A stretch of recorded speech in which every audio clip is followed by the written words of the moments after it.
name is Emma Johnson. My teacher is Miss Sylvia Pastor. She's incredible. Discussing about my honors project, we decided that I wanted to do something a little bit different.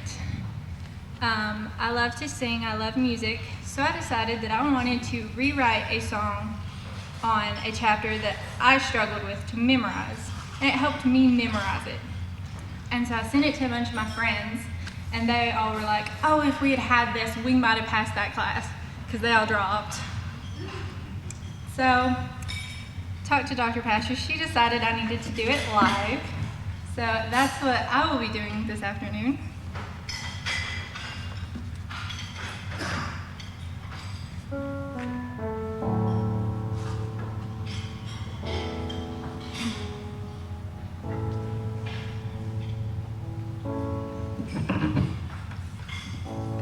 Let's start with some basic definitions.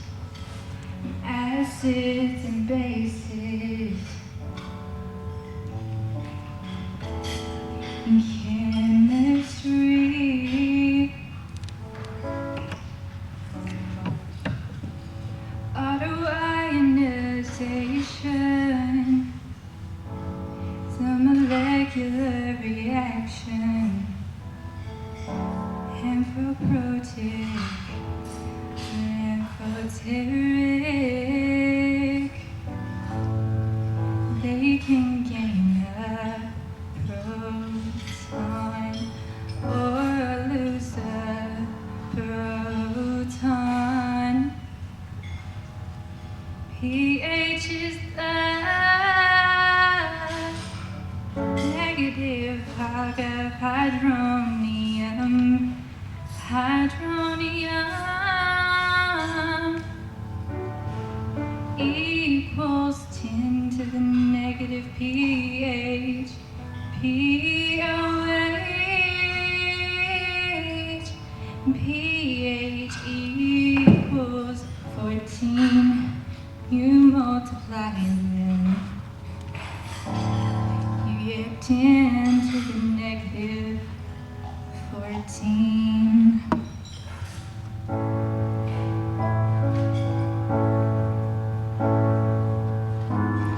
To find the k's of ions, use the assumption. To figure them out, pH is the negative log. pH is the negative log.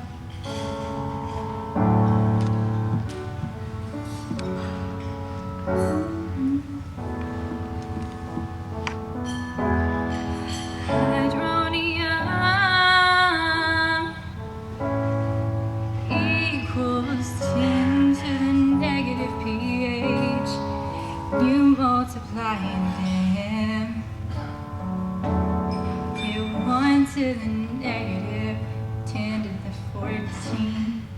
Co-conjugate acids and conjugate bases.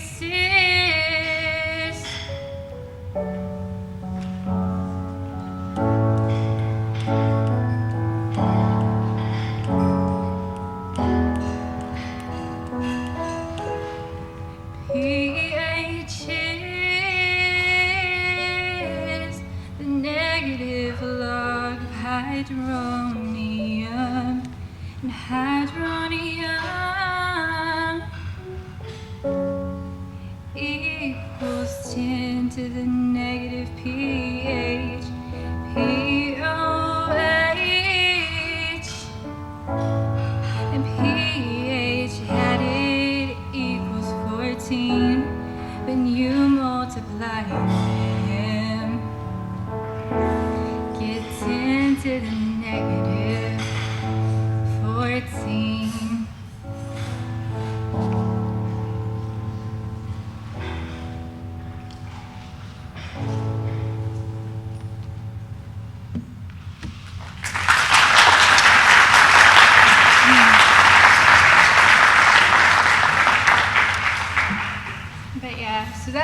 I probably passed that exam. It's probably how I'm gonna pass my final, if we're gonna be honest. It's all good. Thank you all so much for your time and for listening to that horribly butchered song. Thank you.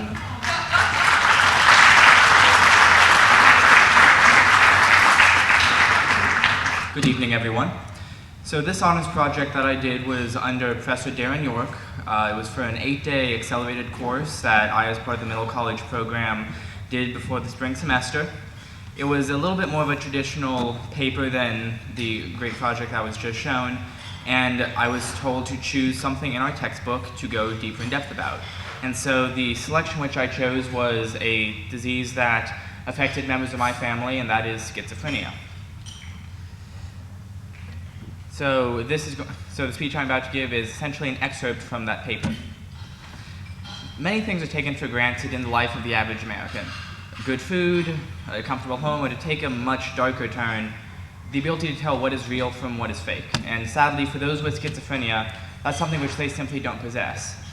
And unlike other diseases that might arise earlier in life, schizophrenia arises in late teenage years, though there are cases of it coming about later or earlier than that.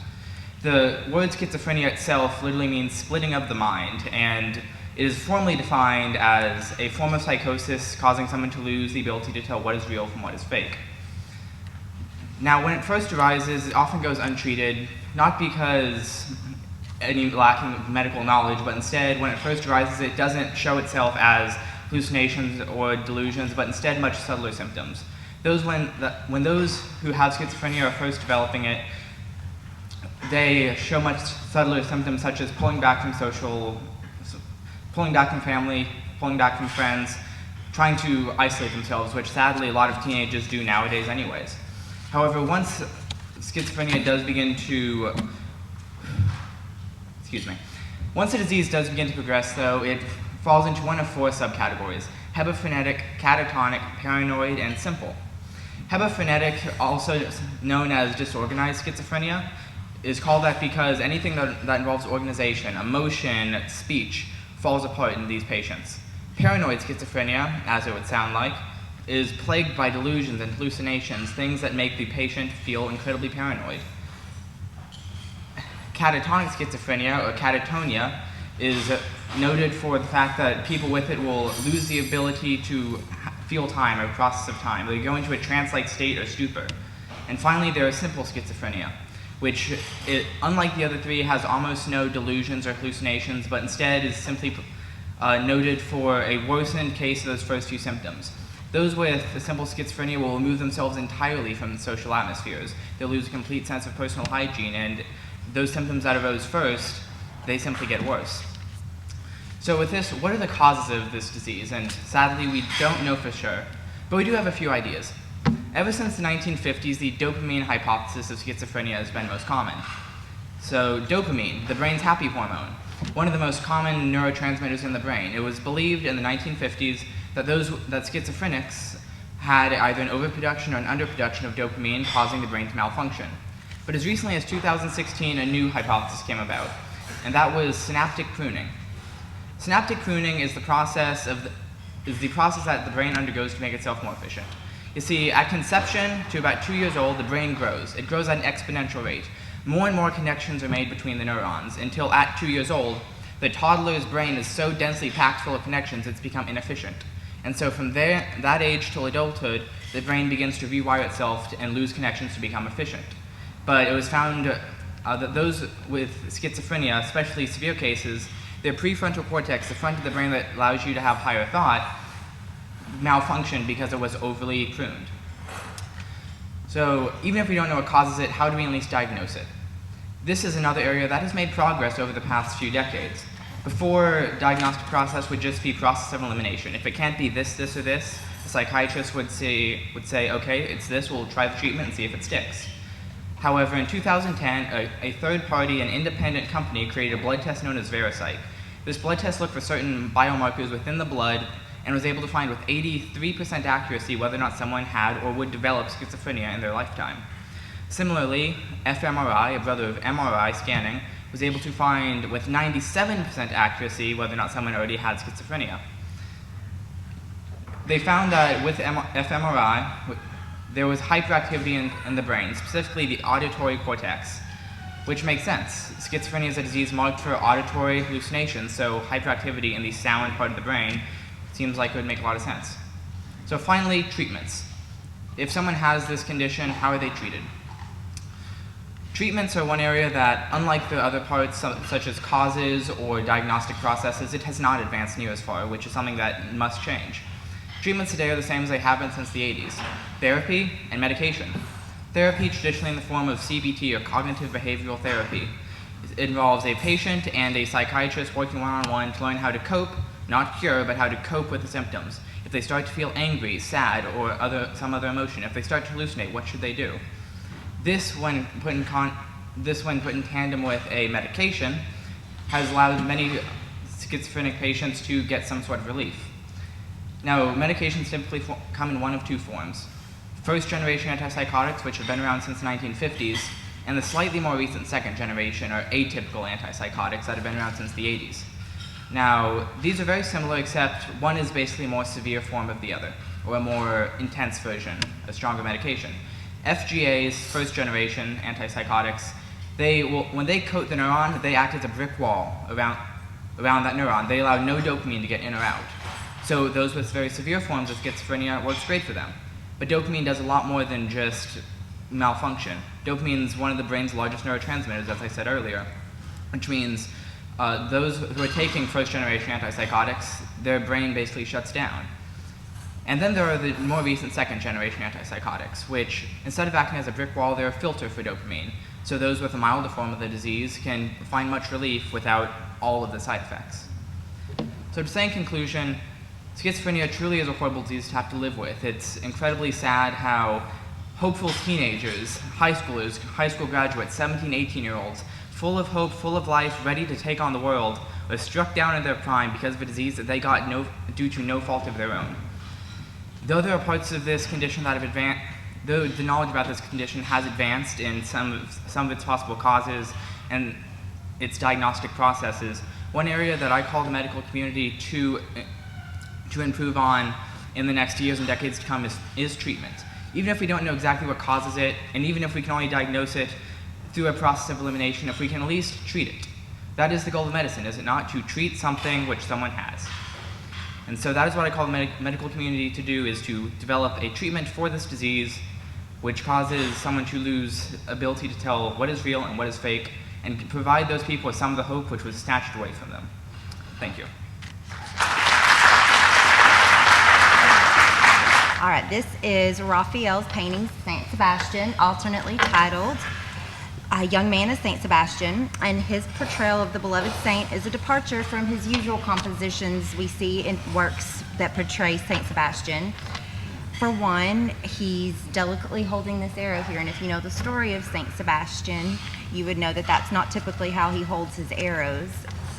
Usually in paintings he's depicted riddled with arrows, so that's another difference is he is not full length, it's a portrait.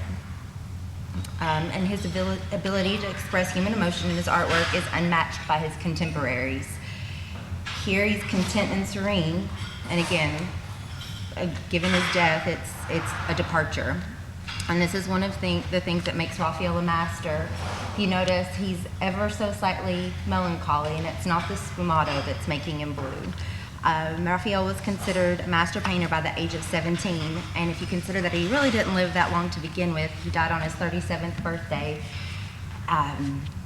it's pretty impressive how fast he picked it up. Next, we've got the Madonna del Prado. It was painted in 1506. This was painted under the tutelage of Pietro Perugino, and this is after he moved to Florence.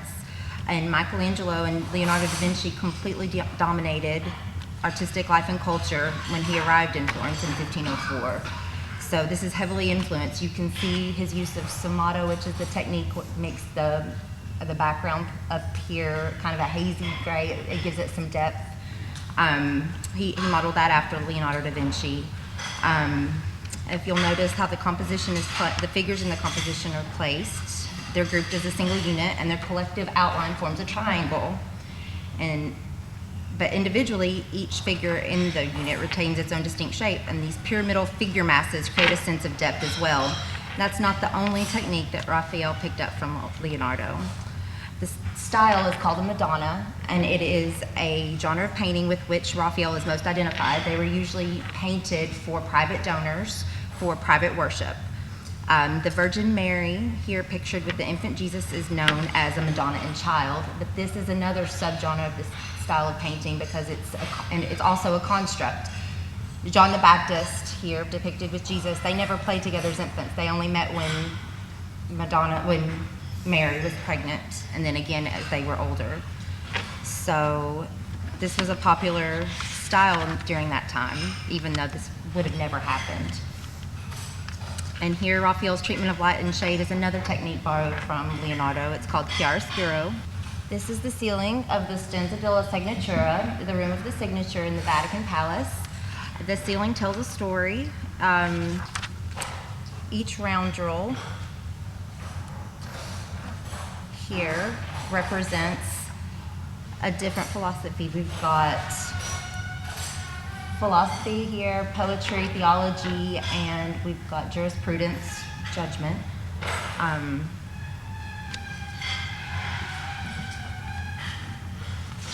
It corresponds each with another painting, and this is the painting we're going to discuss, and it is known as the Holy Sacrament, the Disputation of the Holy Sacrament, and it represents the triumph over Christianity over all other philosophies, which at this time included science. The Disputation of the Holy Sacrament goes by many names, but whatever you call it, it's magnificent. On the realm of earth, centered below Christ, was an altar. And here, on the left of the middle realm, we have St. Peter, Adam, St. John the Evangelist, King David, St. Lawrence, and possibly Judas Maccabeus.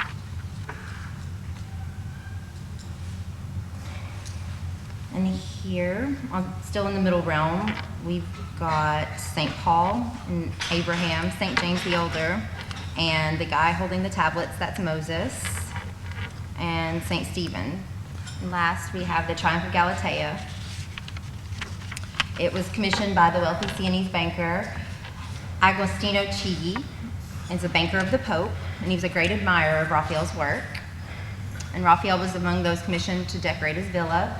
The extravagant home was built between 1509 and 1510, and it was later acquired by the Farnese family, which is why it's now known as the Farnesina. It is located in Rome, and it was also this home was designed as well by Sebastiano del Piombo and Balsadere Peruzzi, but Raphael finished this particular piece on his own. And this fresco was painted immediately after the Stanza della Signatura, which was in the Vatican Palace. And at the time of it, he was engaged with his assistants in the completion of the Stanza dell'Eliodoro, and that's another of the Raphael rooms in the Vatican Palace. So he was very busy at this time. And at the same time, Michelangelo was finishing up the Sistine Chapel, and he didn't know it, but Raphael was able to actually see his work, and he was very influenced by hence the ceiling and the Stanza della Signatura. And here you can see his influence of Botticelli. She's riding atop a shell, drawn across the sea by the dolphins here, and it's a lot like the work of Botticelli, the Venus standing in the shell. And then Galatea herself, she is a figure from Greek mythology, a Nereid, one of the 50 daughters of Nereus and Doris, and she was courted by a Cyclops, the Cyclops Polyphemus, and loved by the handsome shepherd Acis. And the iconography comes from a poem by the Florentine poet Politian. And here Raphael is celebrating human beauty and perfection. If you notice the physicality of the Tritons here on the left, you can see Michelangelo's influence, and the muscled shoulder, the chiaroscuro, the lighting and shade. The composition, again, brings to mind the birth of Venus, Botticelli's work.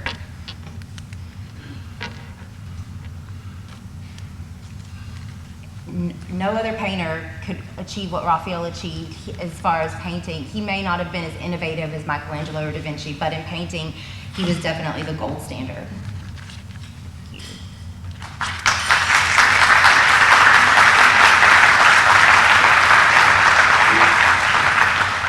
Good evening. Before I start, I'd like to preface that Miss Abigail Schofield was my composition 2 instructor, and I wanted to do a poetry project because I'm a big fan of poetry. And I really like when poems have a following theme throughout the entire booklet. My theme is natural disasters. I did 10 poems, each being a different natural disaster, but I'm going to be reading 3 of them, which are my personal favorites. To start with, we will go with Thunderstorm. With warnings in the sky and clouds fading to gray, drizzling emerges, time to face the storm today. However, there is something so magnificent about the sky during this time. While some see this as a time of despair, I see this as a duration of serenity. Lightning waltzes across the horizon, rain rushes its way out of the clouds to embrace every inch of the earth. There is something so comforting knowing that Mother Nature saved you a sweet embrace. Even after the booming thunder that screams you down to your soul, you are always guaranteed a rainbow. My next poem is called Blizzard. Coat this earth with all that you are. Freeze the ground I walk upon. Though you make me slip and fall, I will always stand there in awe of your beauty. Each part of you is different. How does something so cold keep me so warm? So I stand there in awe. I freeze along with the brittle earth, like that could ever stop me from embracing the storm that keeps me alive, a storm I rarely get to see anymore. The cold can hurt us, the cold can sting us, but what does that matter to me? Storm more and more and more. I will always be outside, to love, to admire, to stand there in awe. My final poem is entitled Hailstorm. Ice, once so beautiful, turned into something harmful to everything in its path. A beautiful blizzard is actually a hailstorm, forcing its way into everything, only to shatter everything. However, ice is not as powerful as it thinks it is. Ice can be melted, ice can be shattered, ice can be destroyed. Damage means absolutely nothing when the danger can be destroyed. So let the hail fall and let it do what it wants, because it will not damage the core of what will always stand. Thank you so much.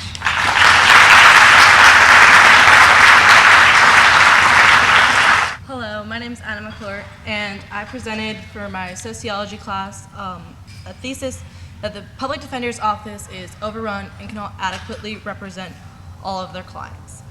This was my thesis going into the project. I thought about it, I talked to many attorneys, many people in the legal field, and I had a kind of consensus that the public defender's office wasn't doing a very good job. So I wanted to research that and explore what could we possibly do and why is their office so overrun. But when I went into the court system and started talking to attorneys and professionals, judges, I learned that they're not overrun and they're not inadequately representing their clients.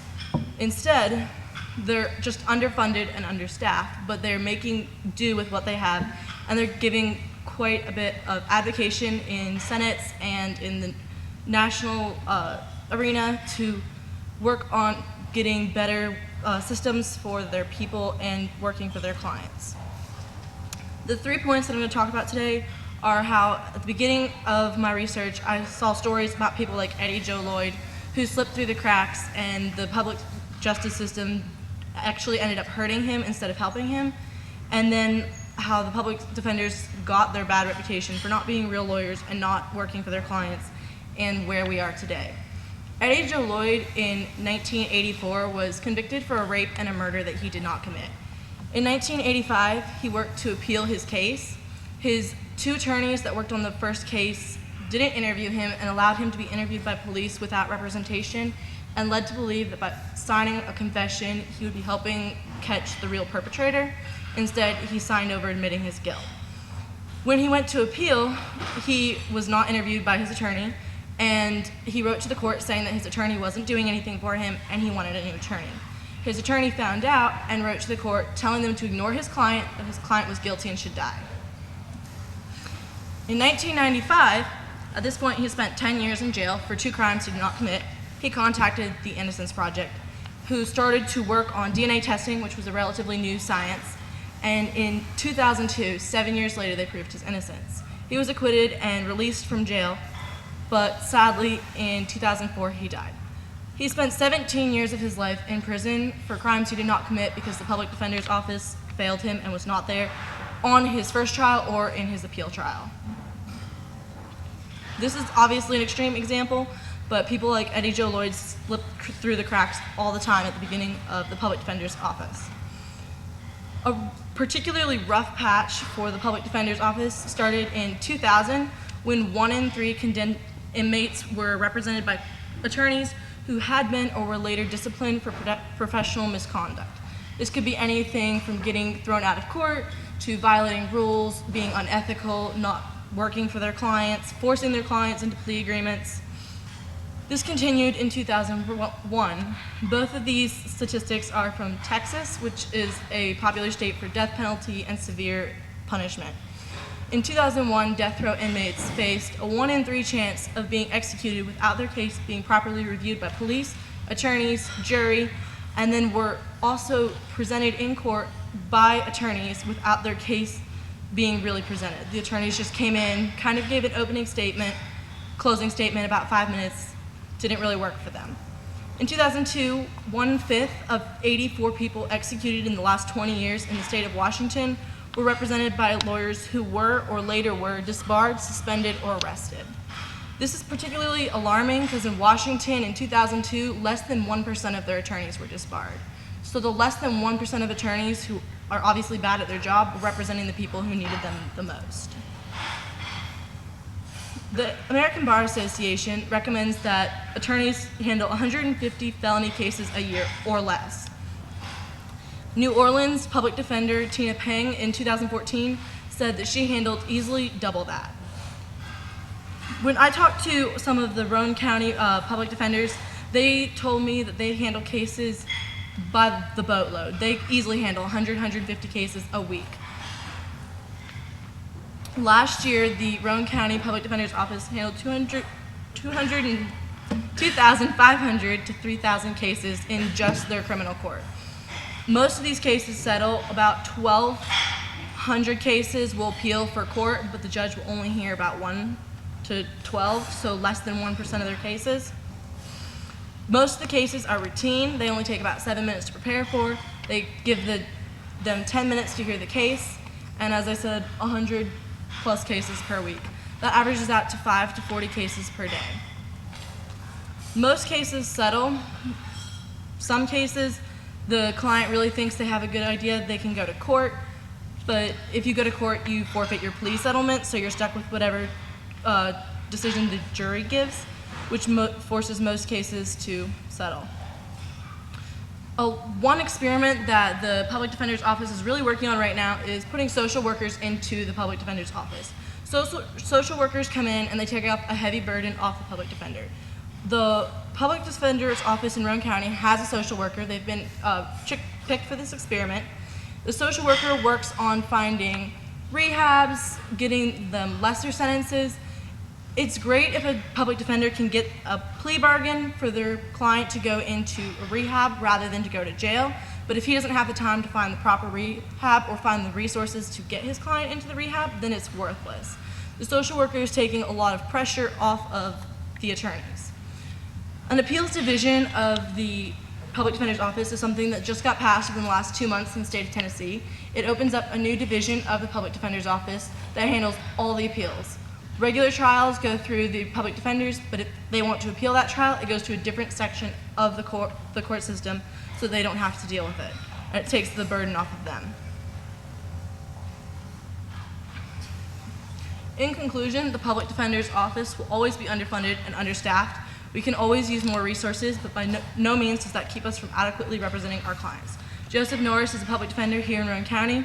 He talked to me, he was very passionate about this, and I would like to thank everyone who helped me with this project. My professors, the public defenders who took time to help me, and the people who helped me put my presentation together. Thank you.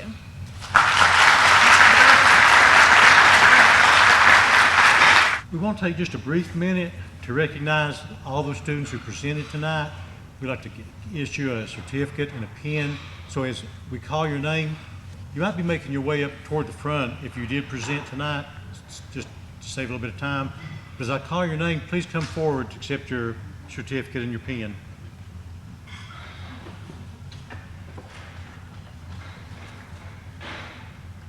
Jesus Avila Marquez. Okay. Emma Johnson. And just form a line, please. Anthony Michael Ciccarelli.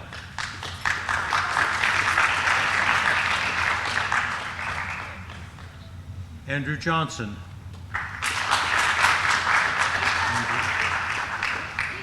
He left. Emma Nord.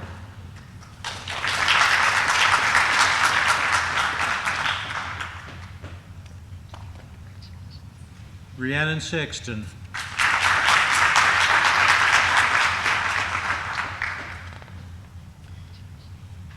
Cheryl Rodriguez.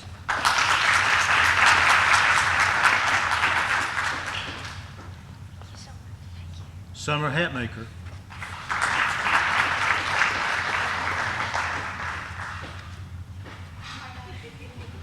Kimberly Huffman.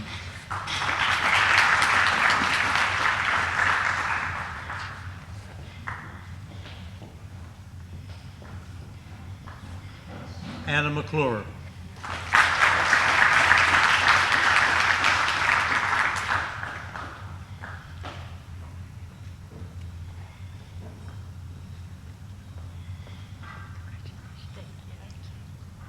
Christina Finley.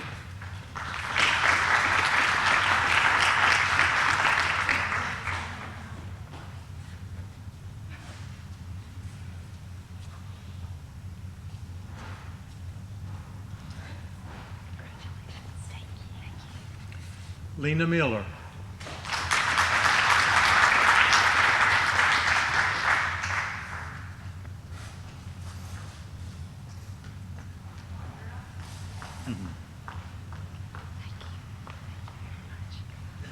Mackenzie Pence.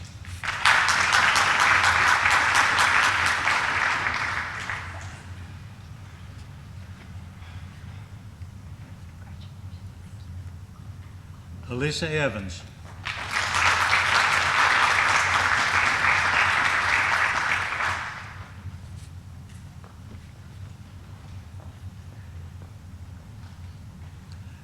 Ashley Weaver.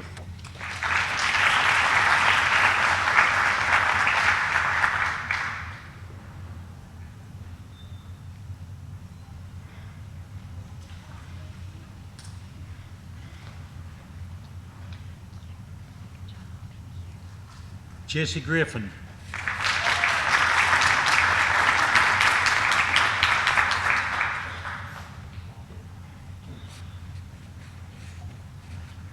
Rachel Andrews.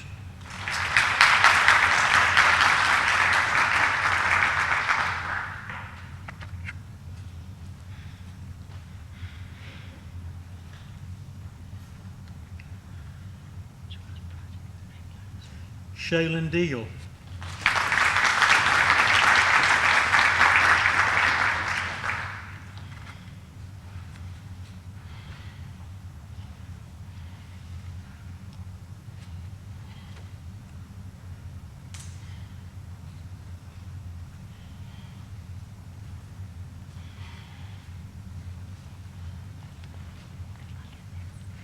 Summer Sieber.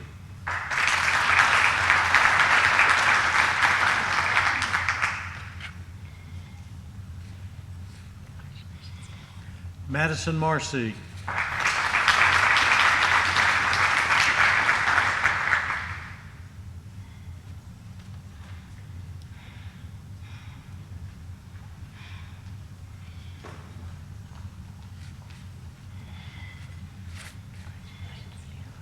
Charity Earls.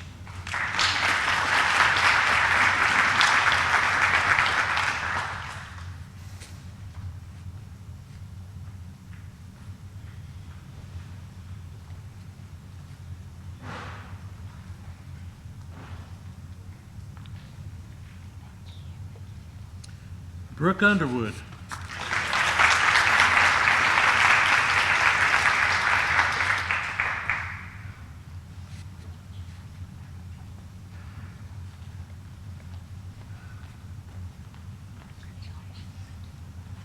Anjali Patel.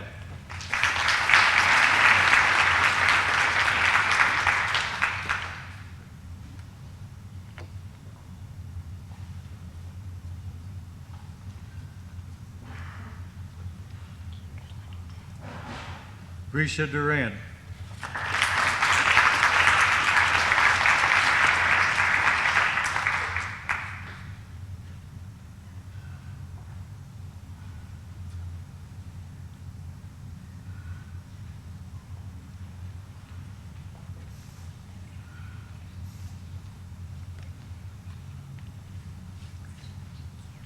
Madison Baker.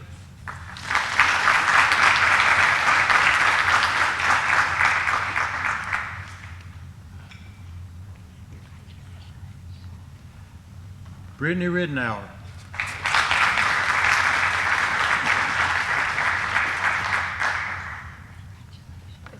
Mary Ruth Royston.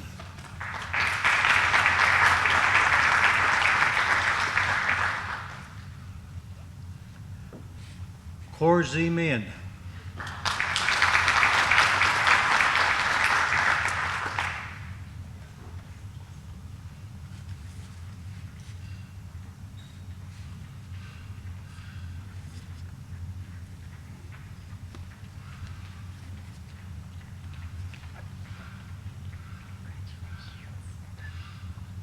Chantel Bailey.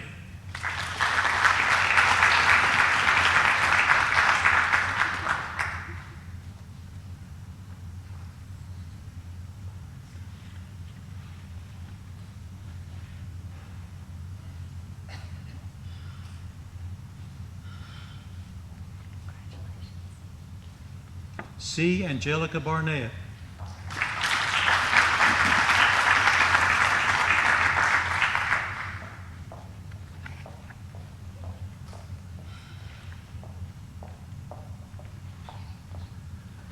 Shania Westfield.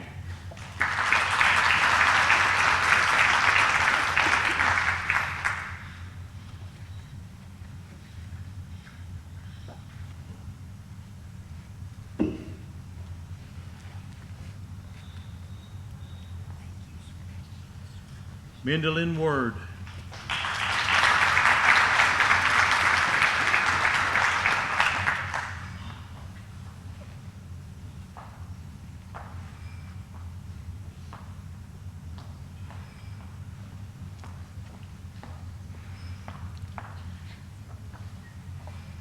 And Katie LaCastro.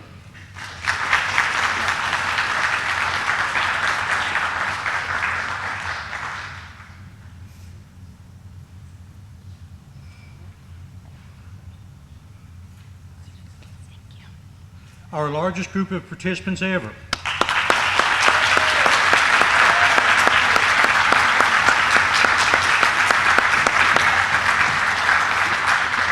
Thank you very much.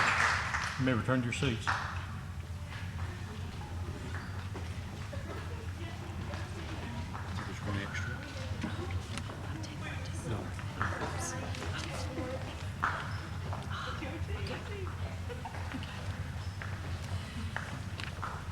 Now we'd like to recognize some of these folks all over again. I will start first with those who will be graduating in May with the Honors Associate designation. To earn this designation, students need to complete 12 hours of honors credits and maintain a grade point average of at least 3.3. I'm not sure all of these students are here tonight, but if you are, we've got a special medallion for you here, so please come forward when I call your name. Angelica Barnett.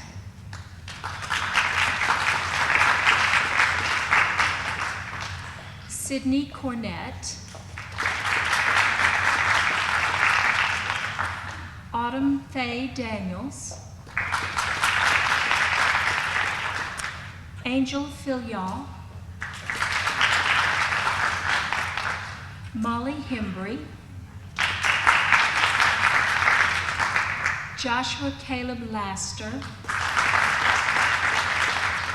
Sandra Merida Fraser, Kevin Rodriguez,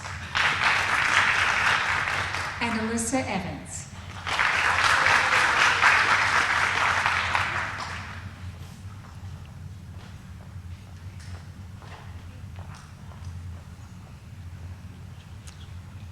And we have a number of students who have earned an honors diploma, meaning they have done 18 hours worth of honors credits. And so if you will please come forward if you're here. Rachel Nicole Andrews.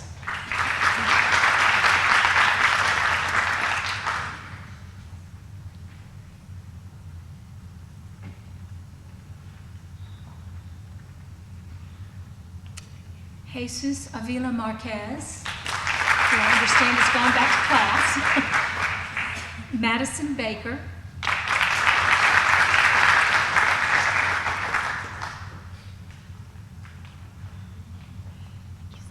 Carly Shea Harmon. Michaela Cheyenne Hembry. Stephen Blake Ivy.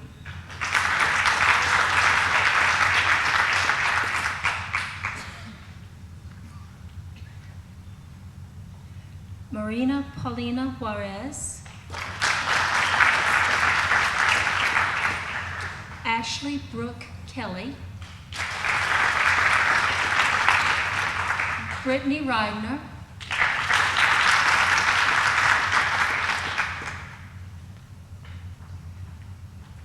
Paige Rose. Brooke Underwood.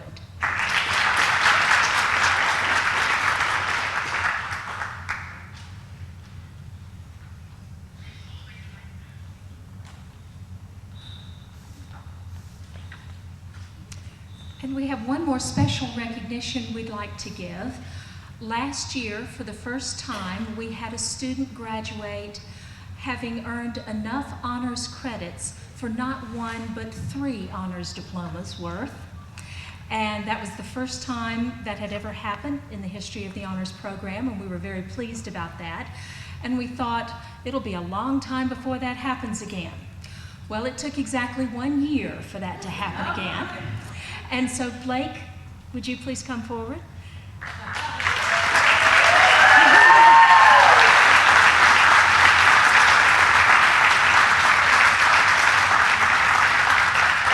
This award reads to Stephen Blake Ivy for outstanding accomplishment in earning 61 hours of honors credits.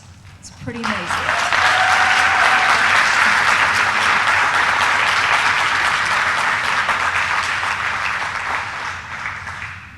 One last recognition. Look at the back of your bulletin.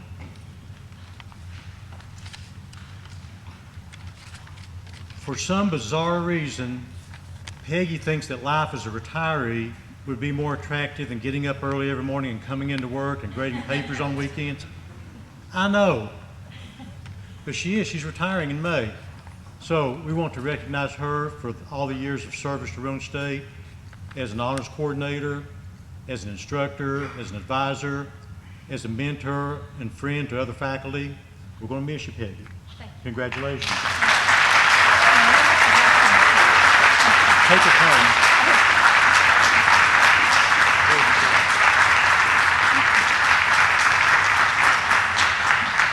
Thank you all very much for your support of the honors program. It has been a pleasure to work with you all. The faculty and administration have been so supportive of this program. I will definitely miss being part of the program, and I will miss working with this gentleman right here. I could not ask for a better colleague and friend. So thank you all for attending tonight. We appreciate your presence very much. Good night.